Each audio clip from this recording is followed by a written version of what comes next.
6.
We have main engine start.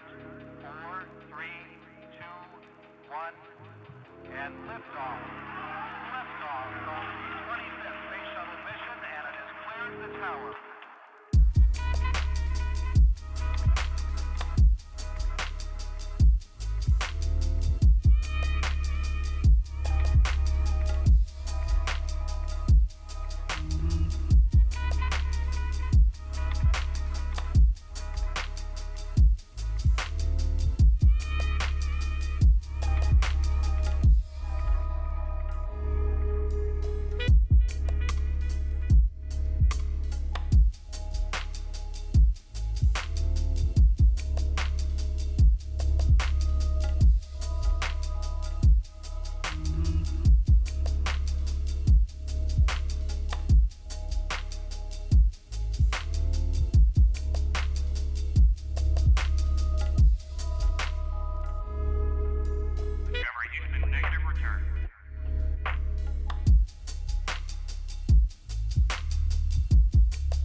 Hello, hello, and good morning, everyone. My name is Eric Schatzker. I am the editorial director of Bloomberg New Economy, and I am absolutely delighted to welcome you here to Breakfast at Bloomberg. This is the morning conversation series at our first ever, but not the last, Bloomberg House in Davos. Now, those of you who have visited any of our Bloomberg offices around the world already know about our famous pantries. And we've created right over here the pantry experience in Davos. So if you haven't had a chance already, when there's a moment, please grab yourselves a cup of coffee, get a bite to eat, and of course, make yourselves comfortable here at Bloomberg House. In a few moments, I'm going to be speaking with none other than Ajay Banga. You know him as the president of the World Bank Group. But before that, I and my colleagues want to showcase some of the amazing research we produce at Bloomberg. And so I'd like to welcome Tim Craighead of Bloomberg Intelligence to the stage. He has a presentation for you on the macroeconomic outlook. Tim. Thank you very much. So it is a pleasure to be here this morning. As Eric had said, my name is Tim Craighead.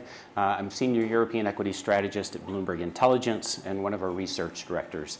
And just for reference, BI, as we refer to it, is a team of 450-odd investment professionals around the globe providing investment research. If you have Bloomberg, you have us. I'd be happy to talk more about it. Let me get to the point here. It's an honor to be in front of the World Bank president to set a little bit of a stage in the discussion that he and Eric will be having as we look ahead. To do so, what I would like to do is focus in on 5 points that we think are quite critical for the 2024 outlook. To start, I'll roll the clock back just briefly at 2023 to provide a bit of a setup. What you see here is simply a shocking year in 2023. We had unprecedented central bank policy hikes over the past 18 months.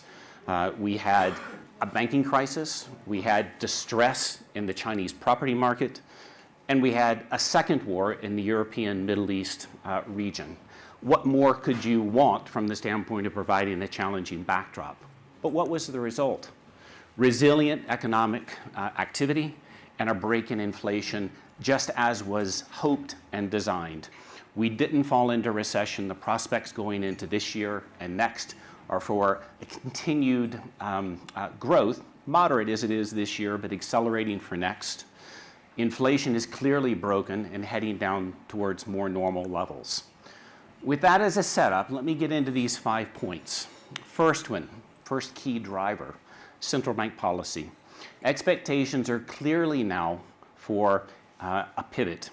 This screen, those of you all who know Bloomberg will be familiar with it, is showing current market expectations for the U.S. Federal Reserve Fed funds rate. We could shift to other countries and you'd see exactly the same thing in terms of a quick pivot that starts as early as March, marching down in terms of policy rates. This is a dramatic shift even from where we were a couple of months ago, which happens to be that yellow line. With this, markets have been pretty much priced for perfection across asset classes. Maybe a source of volatility as sentiment swings here and there over the next few months, but we do have a constructive view over the course of the next year to 18 months. Second key point, elections. We've never seen a year like this year where we've got this many elections, general elections, across the globe, developed markets, emerging markets. Certainly there'll be repercussions when it comes to policy, geopolitical relationships, trade, climate change, and energy transition. Stay tuned. China, a third key driver. What you see here are the Purchasing Manager Survey that shows the big bulge from reopening at the beginning of last year, but is stalled. A lot of that relates to the property distress, which continues. Important measures have been put in place to try to draw a line under this stress. We hope it works, but there are repercussions not only for China, but for emerging markets, as well as Europe and the US, that we're quite focused on. Energy transition, sustainability, ESG, all important, all quite relevant here in Davos. I'd bring your attention here to a survey that we did back in November in front of the New Economy Forum and COP. And it went half to corporate C-suites, half to senior investors at large institutions. And the bottom line here is, yes, there's cover with the current political backdrop to sort of step back. But 85% of both sides of this divide were committed to these efforts. Corporates view this as a competitive advantage. Investors see progress in this area as driving returns. So there is commitment. It is moving forward. We should be constructive. Last but not least, technology is a fifth driver. I know this chart's a little bit busy, but I'll reference another survey that we just released, which was a survey of senior chief technology officers across corporates. And the punchline here on the left side is the vast majority of corporations are looking to accelerate tech spending from a bit of a lull in 2023. A lot of that relates to AI, which Lord knows is all over Davos this year. Importantly, part is also related to the lack of data that still isn't fit for purpose for AI, which is part on the right side. Summary is tech spending will be accelerating, we think, over the course of this year, and we'll see progression from experimentation on AI to implementation. I'll bring my comments to a close here. This is the tip of a bit of an iceberg of a presentation that goes into a lot more detail. I'd be happy to share this with anybody, and I'd be thrilled to talk more about Bloomberg Intelligence if anybody would like. Eric, back to you.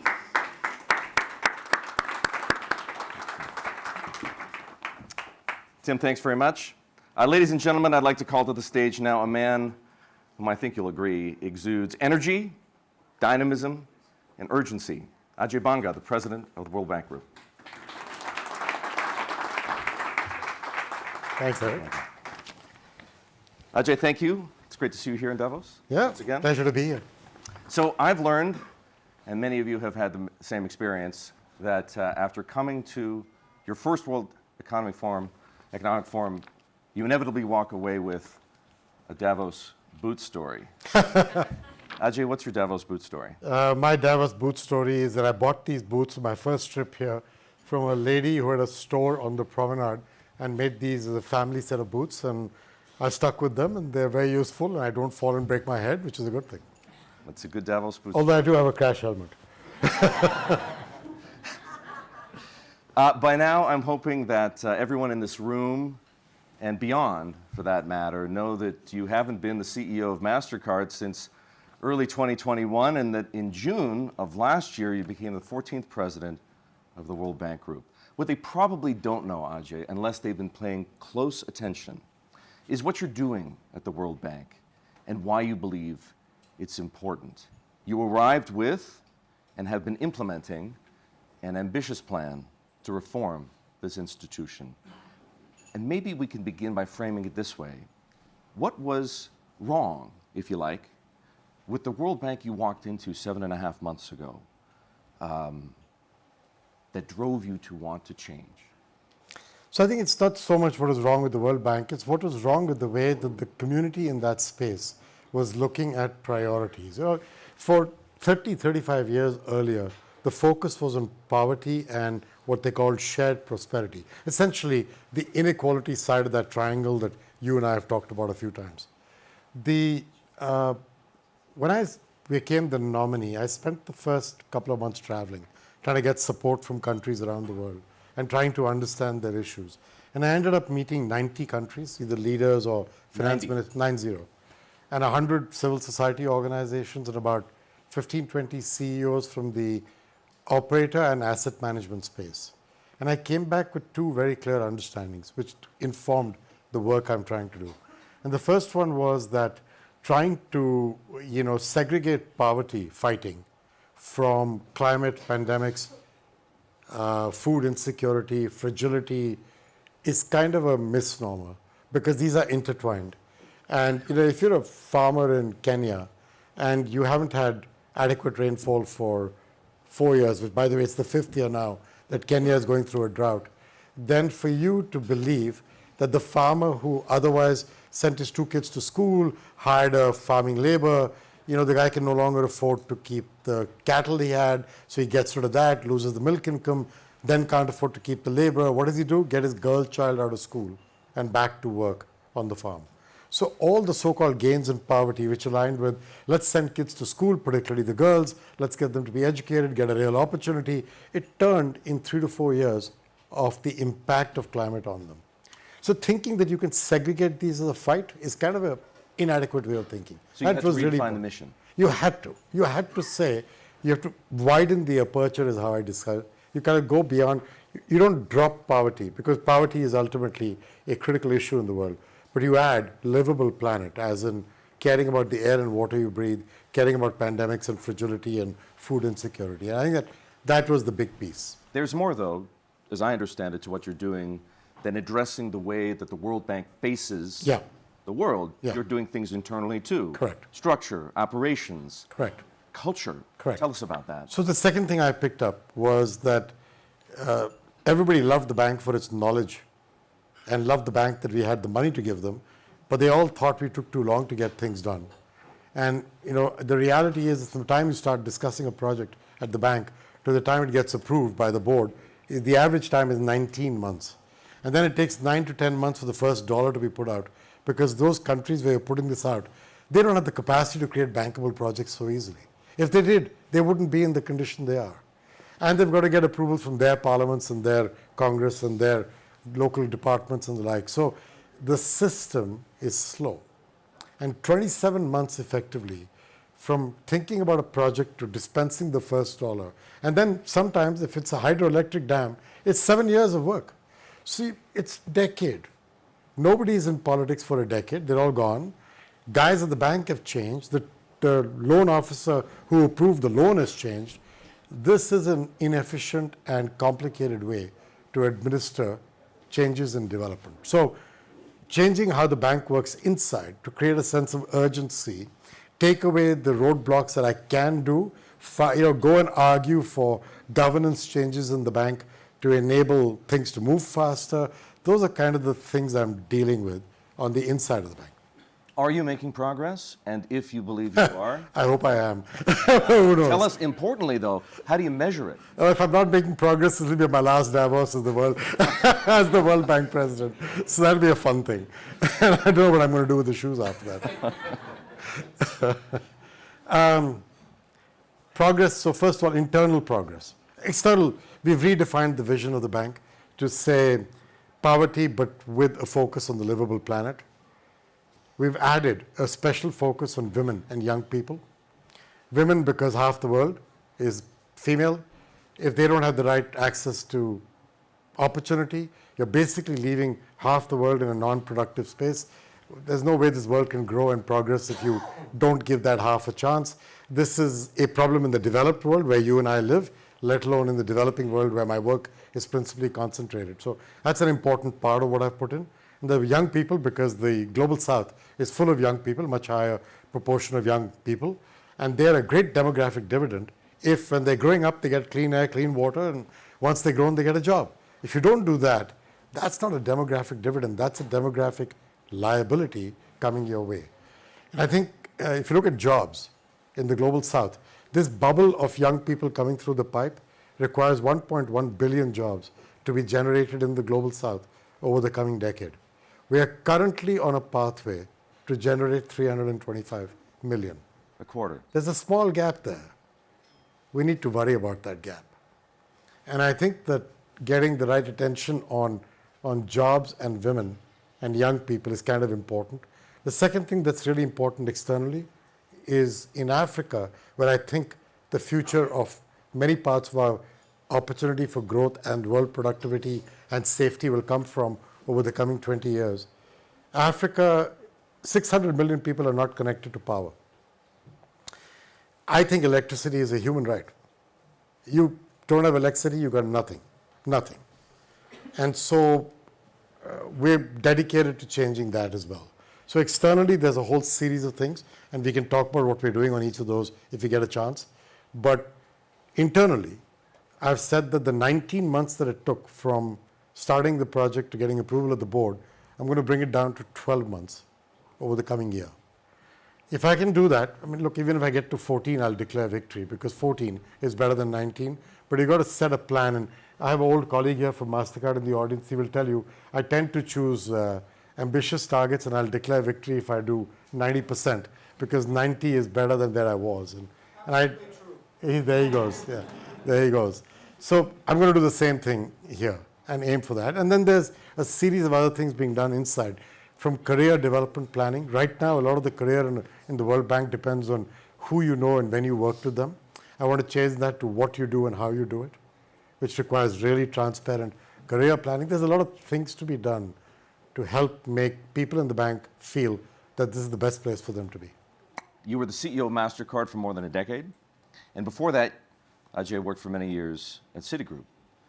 You know how... And Nestle, actually. My career started in Nestle. It goes without saying, by virtue of your experience, you know how companies work, and you know how to turn a company around.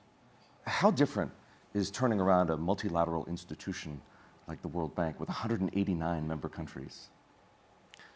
Some parts are very common, Eric. So, for example, people, culture, what you do, how you do it, the words I was just using, that part is common whether you are a private company or a multilateral bank. It's being there for people, getting them a sense of urgency, empowering them, holding them accountable, encouraging them to take risks, doing the things that leaders do every day, giving them a clear vision, repeating it 100 times and not getting tired, simplifying what you're doing, cutting out the process and the formality for the core of what you need to get done. These things are common across many places. The difference is, in a private company, your stakeholders, while they're complicated, there's your board, there's your shareholders, there's civil society, and there's your employees. And then there's governments, whom you're beholden on, if you're a multinational, for the right to work in that country. Here, those governments become the principal stakeholder in many ways. And there are really two kinds of governments there. There's the donors, and there's mostly the receivers, although some receivers are also donors, and that just makes it more complicated. But there's donors and receivers. And the pulls and pressures move in fairly strong directions. And all of them, remember this, they're giving you taxpayer money. Once they give me the money, I leverage it through the bond market with my AAA rating, and that's the magic mantra of the bank. So every dollar I get in capital from the donor countries allows me to raise 6 for the International Bank of Reconstruction and Development, 4 for the International Development Agency, which is the grant-giving and concessional financing agency for so many countries in the world. The poorest countries. It does a great job. I mean, if countries in Africa, there are 4 countries in Africa going through the G20 expert framework on debt relief: Ghana, Zambia, Ethiopia, and Chad. All 4, since the day they signed up for that, get money from us, basically grants or deeply concessional. They've got about 12 billion from us over the last 2 years, 7 purely extra, half of the 12 is grant, as in no repayment.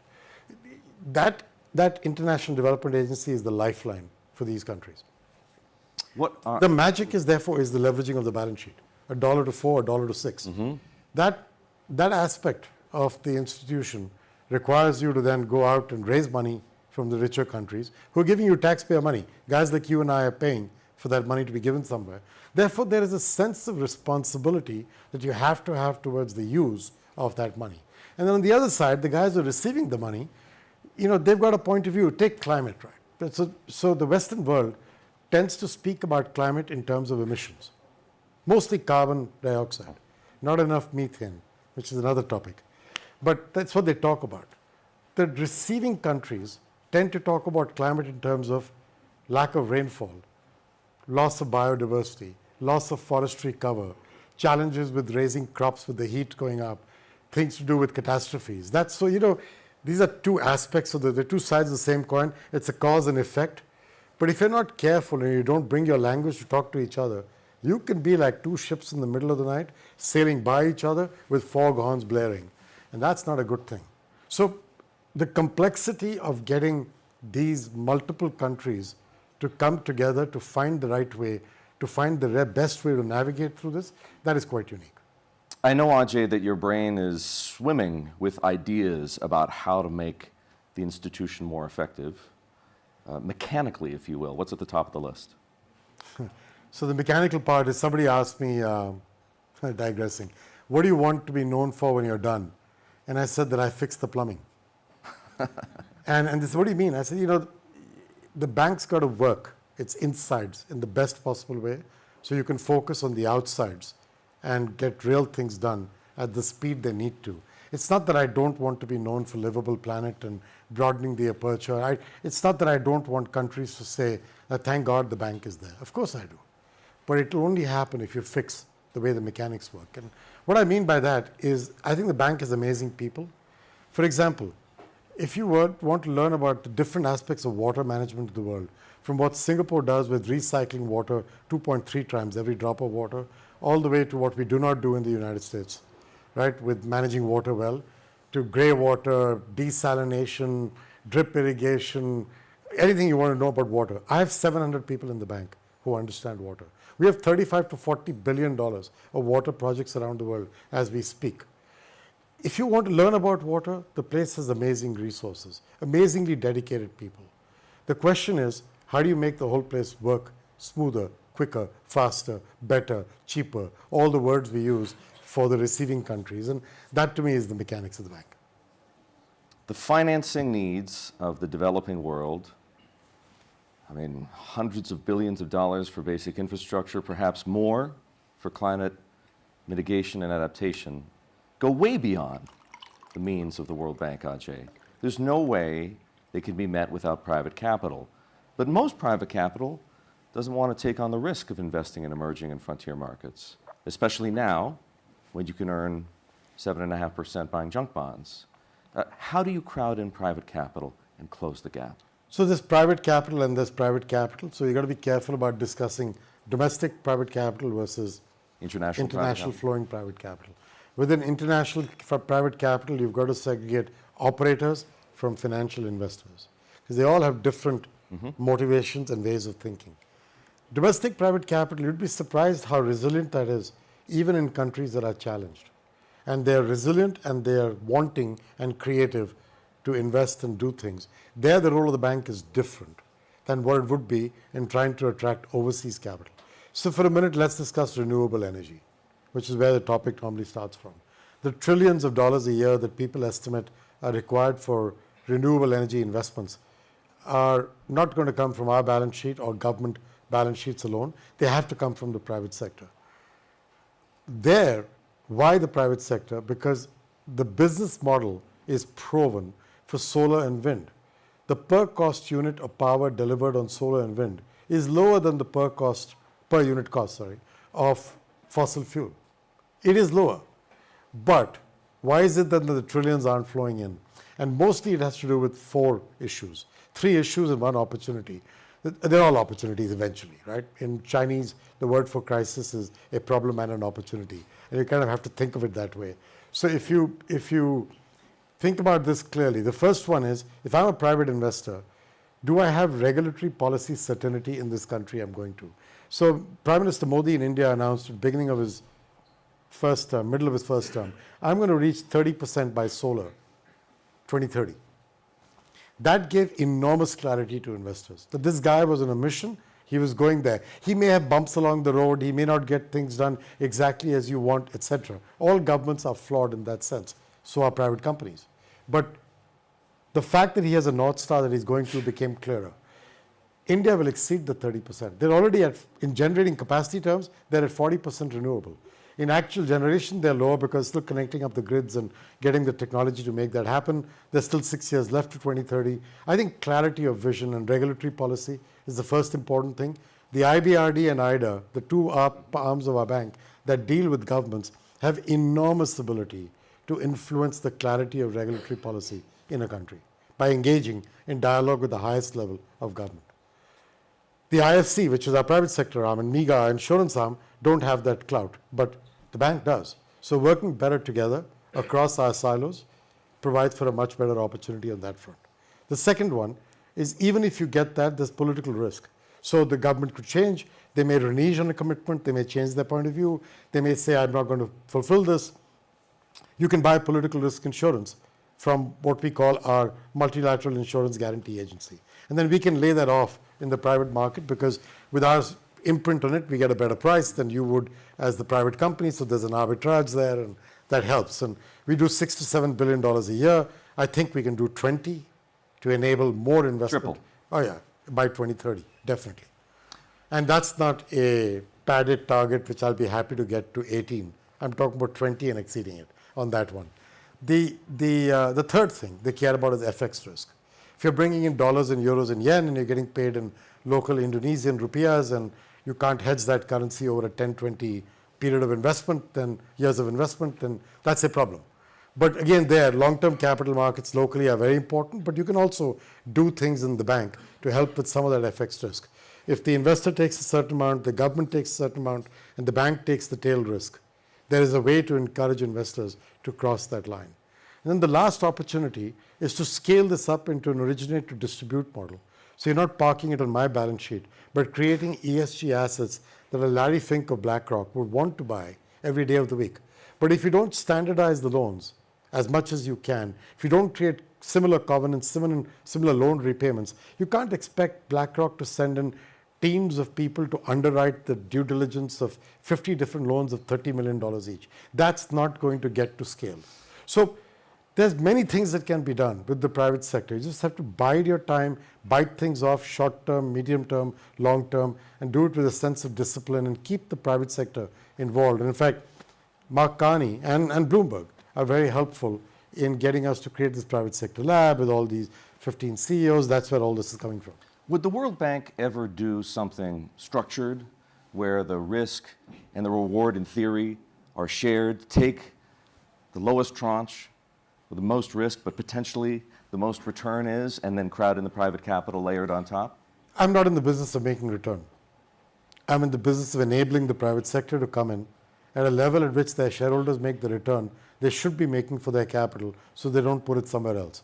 Those are very carefully worded statements. I'm not trying to make them more return than they should. Neither am I trying to make return per se, because I'm not a profit-making enterprise. Whatever profits and earnings you make in any part of the institution go back into IDA mostly to help give money to the poorest countries. So that's not what we're trying to do. But would I be willing to say that I should help to absorb, like I talked in the FX case, take the tail risk that nobody else can deal with? Yeah. But what do I do with that tail risk? Do I just let it flow and lose money in my capital and then go back to my shareholders for more? Probably not. I need to find ways to manage that as well. So I don't keep going back to our taxpayer to say, I took this tail risk on that investment. I made a mistake. I'm really sorry. There's 200 million gone. Can you please make me whole again? That's not going to make me come back to Davos for very long. So Ajay, that might be a good way to stop coming back. I look at what you're trying to achieve, and I can't help but be reminded of the challenges and the frustrations of other multilateral organizations like the World Trade Organization, for example, or the World Health Organization. And I wonder, does multilateralism work in a world of geopolitical tensions and great power rivalries? Absolutely. I'm still a believer that multilateralism is the only way we hold our world together. There's too much trying to pull us apart. If we fall into the talking heads that talk about that, then that's a bad place to be. Forecasts are not destiny. Let's just remember that. Forecasts are not destiny.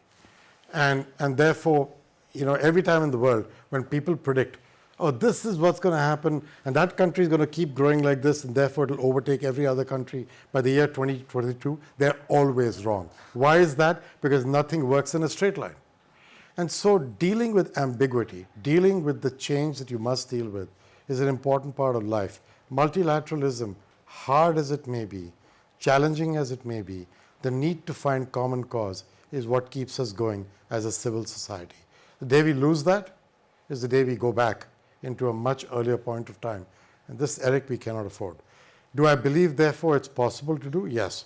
Do I believe it's hard? Yes. But, as I said at a different dinner yesterday, journeys are fueled by hope, but realized by deeds.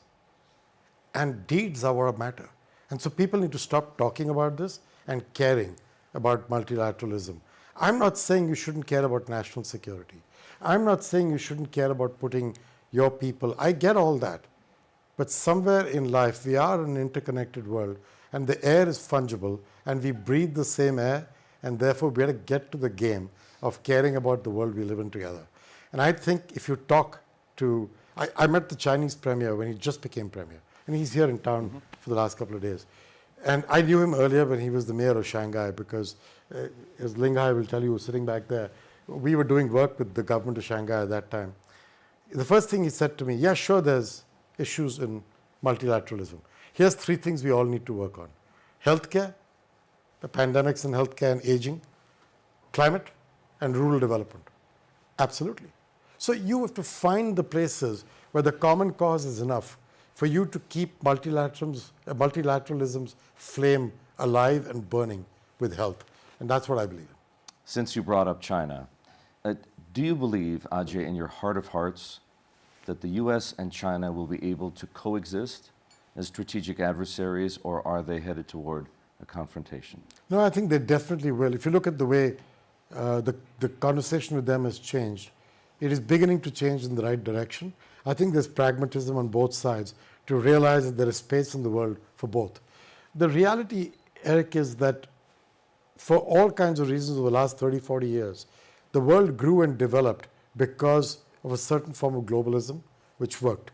In my old board meetings at MasterCard many years ago, someone must ask me, what keeps you up at night? And I said, aside from the fact that my wife might be snoring, which is not true. But that is just my sense of humor at work. That's my crazy sense of humor at work, for which she hasn't forgiven me till today. But if I did say that chauvinistic nationalism is a fear. And unfortunately, I've been proven to be right, that chauvinistic nationalism is pulling apart the magic mantra of allowing us all to work together. Now, here's the kind of concerns I have. 5G, for example, the standards were set before the world began pulling away into groups. And maybe we had a unipolar world for some years. I don't think we've got a multipolar world right now. We've got this peculiar polarity where countries make friends and align on issues with different countries depending on what the issue is. So we're neither unipolar, no multipolar, not bipolar. We're some kind of, I don't know what we are. We're something else right now. And maybe this will change and evolve too. But in that world, 6G standards, which are getting created, may not be common. At that point, the power of this digital connectivity may need a different way of working because standards will diverge. And the world grows on standards. Imagine if you didn't have standards on flying aircraft around the world. If the different air traffic controllers didn't work on a standard, how would we get around the world? Standards are critical to getting multilateralism, globality, and the world to work well together. So I think national security is one thing, but standards are another thing. And I think the world, China and the US, are beginning to find common ground on some of these discussions. That's what I see. Well, we have a couple of minutes left. 2 quick Davos, if you will, questions. Will the emergence of AI be a net positive or a net negative for the developing world?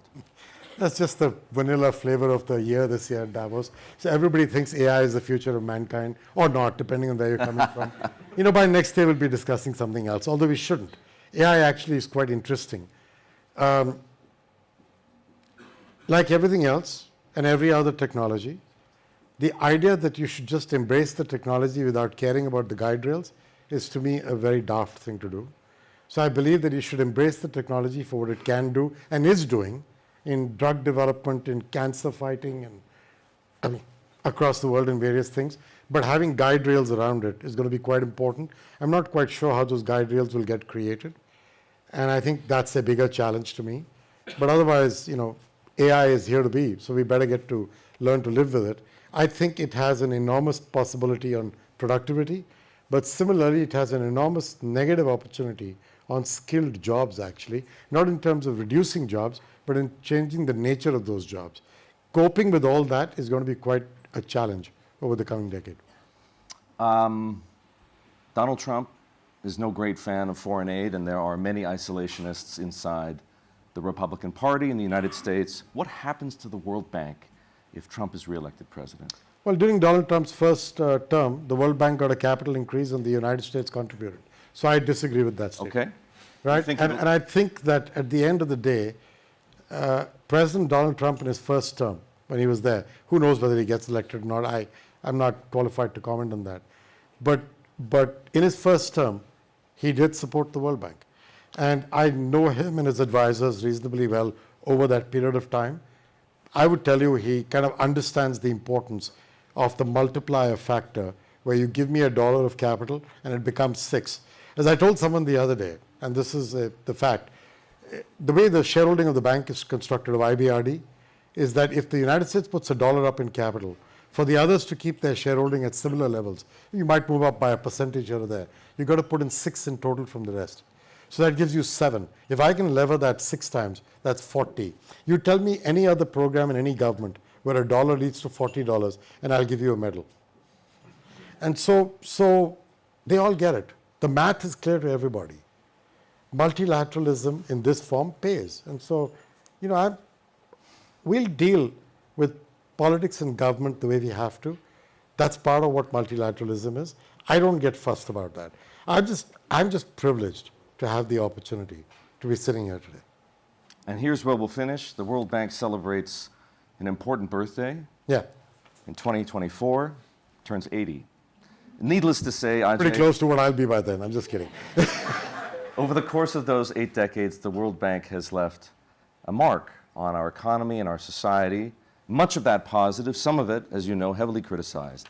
As you look back over the 80 years and the 13 World Bank presidents who preceded you, is there someone to whom you see yourself as maybe a spiritual heir, somebody whom you want to emulate, to channel in your term as the World Bank president? McNamara. McNamara. I think what he did to construct the idea of global cooperation, and I think what he did to construct the basic logic of the bank, is unrivaled. Many people have left their mark on it. Jim Wolfenson left a great mark and was a good friend of mine, and because he came to Citi after that and we got to know each other, he left a great mark.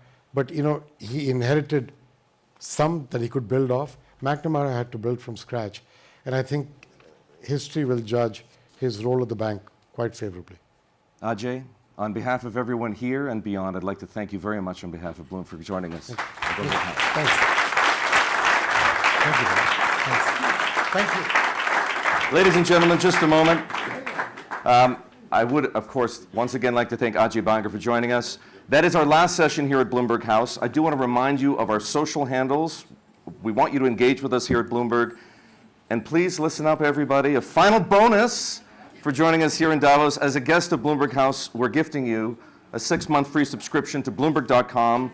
You can sign up for that at reception. And lastly, please check out BloombergLive.com for a rundown of the exceptional events we have coming over the balance of the year. We would love to see you all there.